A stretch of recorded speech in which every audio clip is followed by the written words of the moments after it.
किसी का हो धमाका डीजे रोहित साउंड छतरम चौराहा का होगा। इलाका किसी का हो धमाका डीजे रोहित साउंड छतरम चौराहा का होगा। इलाका किसी का हो धमाका डीजे रोहित साउंड छतरम चौराहा का होगा।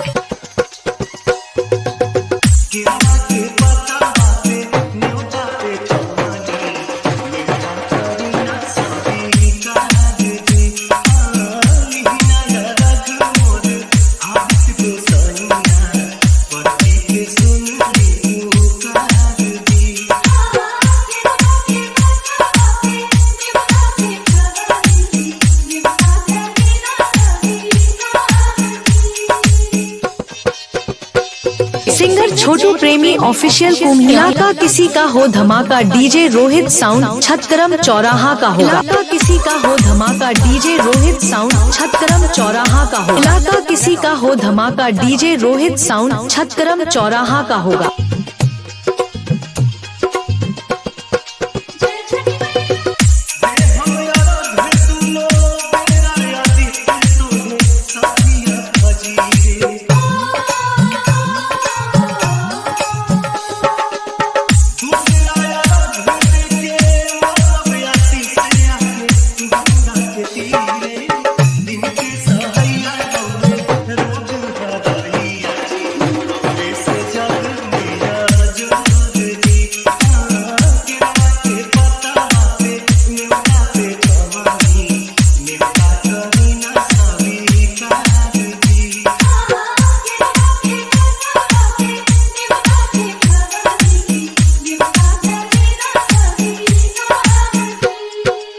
छोटू प्रेमी ऑफिशियल। सिंगर छोटू प्रेमी ऑफिशियल कुम्हिया। संपर्क करने के लिए मोबाइल नंबर 6266227106।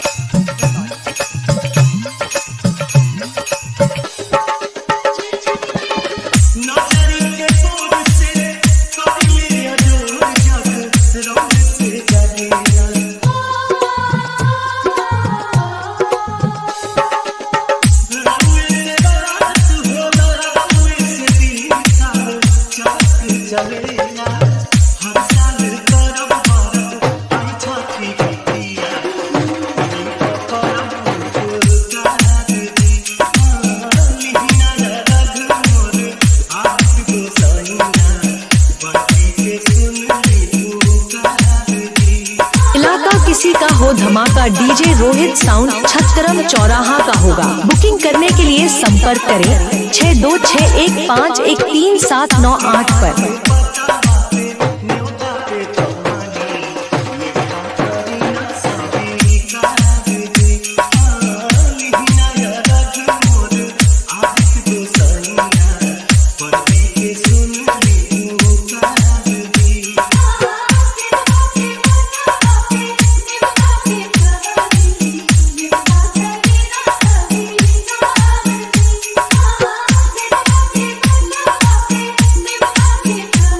रोहित साउंड छतरम चौराहा का होगा। बुकिंग करने के लिए संपर्क करें 6261513798 पर।